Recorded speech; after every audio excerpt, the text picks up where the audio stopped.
কাঁচা আমের পাঁপড় খেয়ে আমি তো টোটালি অবাক হয়ে গেছি। এত মজার হতে পারে সেটা আমি কল্পনাও করতে পারিনি। আর এই পাঁপড় বানানো খুবই সহজ, ঘরের মধ্যে থাকা সামান্য কিছু উপকরণ দিয়ে খুবই সহজে বানিয়ে নিতে পারবে। আর একটা মজার বিষয় হচ্ছে যে রোদে দেওয়ার কোনো ঝামেলা নেই, ফ্যানের বাতাসে একদিনে রেডি হয়ে যায়। আর যত রকমেরই পাঁপড় খেয়েছি সবচেয়ে সেরা হচ্ছে এই কাঁচা আমের পাঁপড়। তো এই কাঁচা আমের পাঁপড় বানানোর জন্য একটা ছোট সাইজের একদম কাঁচা দেখে আম নিয়েছি। তো কাঁচা আমটাকে প্রথমে পরিষ্কার করে নিতে হবে, মানে খোসাটাকে ছাড়িয়ে নিতে হবে। খোসা ছাড়ানো হয়ে গেলে এটাকে দুই টুকরো করে নিতে হবে, আর মাঝে যে বীজ আছে সেটাকে ফেলে দিতে হবে।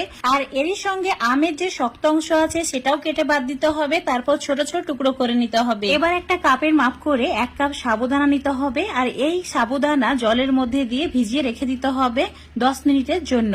ততক্ষণে যে আমের টুকরোগুলো করে রেখেছি সেগুলোকে সেদ্ধ করে নিতে হবে। চুলোর উপর একটা ফ্রাই প্যান নিয়েছি, 1 কাপ জল অ্যাড করে দিলাম, আর চুলোর ফ্লেমটা মিডিয়াম করে রেখেছি। জল ফুটতে শুরু করলে অ্যাড করে দিতে হবে কেটে রাখা আম। তারপর 5 মিনিট অনবরত নাড়াচাড়া করে রান্না করে নিতে হবে। 5 মিনিটের মধ্যে আমের টুকরোগুলো সেদ্ধ হয়ে যাবে, আর এইভাবে হাতা বা খুন্তি দিয়ে ম্যাশ করে নিতে হবে। এবার চুলোটাকে অফ করে ঠান্ডা হওয়ার জন্য রেখে দিতে হবে। এবার 10 মিনিট পর সাবুদানা চেক করে দেখে নিচ্ছি ভিজেছে কিনা। একদম পারফেক্ট ভাবে ভিজেছে। 2-3 বার জল পাল্টে ধুয়ে নিয়েছি, তারপর একটা ছাকনা দিয়ে ছেঁকে নিয়েছি। এখন মিক্সচার জারে সাবুদানাটা নিয়ে নিতে হবে, তার সঙ্গে অ্যাড করে দিতে হবে 1 কাপ, মানে সেই কাপের মাপ করে 1 কাপ জল। একদম মসৃণ করে একটা পেস্ট বানিয়ে নিতে হবে। আর এই পেস্টটা এখন যে আমের মিশ্রণ রেডি করে রেখেছিলাম সেটাও খুব ভালোভাবে ঠান্ডা হয়ে গেছে, তার মধ্যে অ্যাড করে দিতে হবে।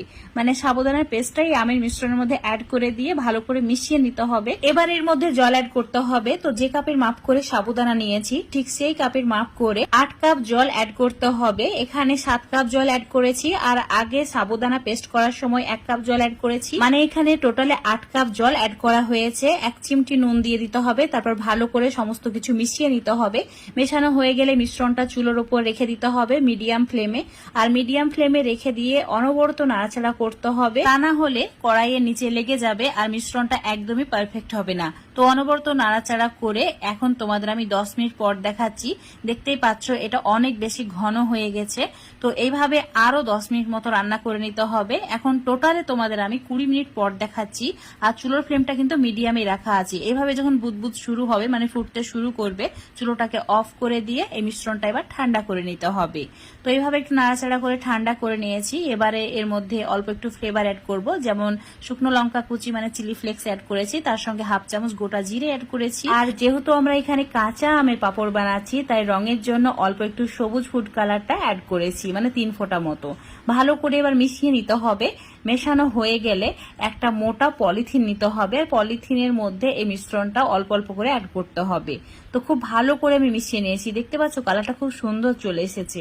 ঠিক এইরকম কালার নিয়ে আসতে হবে। যদি তোমরা ফুড কালার না দিতে চাও না দিলেও হবে, কোনো প্রবলেম নেই, এতে স্বাদের কোনো পরিবর্তন হয় না। আর তোমরা যদি কোনো পাতলা পলিথিনের ওপরে পাঁপড়গুলো দাও তাহলে অবশ্যই পলিথিনের ওপরে অল্প একটু তেল ব্রাশ করে নেবে, তাহলে খুব সহজে পাঁপড়গুলো উঠে আসবে। তো এইভাবে পাঁপড়গুলোকে রেডি করে নিতে হবে। অল্প অল্প মিশ্রণ দিয়ে পাঁপড়গুলো রেডি করে নেবে, তারপর ফ্যানের বাতাসে রেখে দেবে। পাঁপড়গুলো দেওয়ার পর সারা রাত্রি ফ্যানের বাতাসে রেখে দিয়েছিলাম। এখন তোমাদের সকাল বেলায় দেখাচ্ছি। দেখতেই পাচ্ছ কত সুন্দরভাবে পাঁপড়গুলো একদম শুকিয়ে গেছে। তো 10 থেকে 12 ঘন্টা যদি ফ্যানের বাতাসে রেখে দেওয়া হয় খুবই সহজে পাঁপড়গুলো রেডি হয়ে যায়।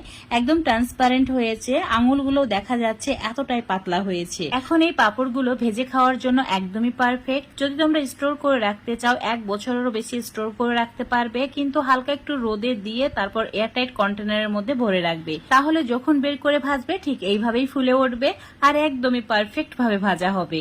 যে খাবে সেই প্রশংসা করবে। তো আজকের এই পাঁপড়ের রেসিপিটা যদি তোমাদের ভালো লেগে থাকে অবশ্যই বাড়িতে একবারে কাঁচা আমের পাঁপড়টা বানিয়ে খেয়ে দেখবে। সত্যি বন্ধুরা, একবার খাওয়ার পর তোমরা প্রত্যেক সিজনে বানিয়ে রাখবেই। তো আজকের রেসিপি ভালো লাগলে লাইক শেয়ার কমেন্ট করে দেবে। ফেসবুক পেজ থেকে দেখলে পেজটাকে ফলো করে নেবে, ইউটিউব থেকে দেখলে চ্যানেলটাকে সাবস্ক্রাইব করে রাখবে আরো এরকম রেসিপিগুলো পাওয়ার জন্য।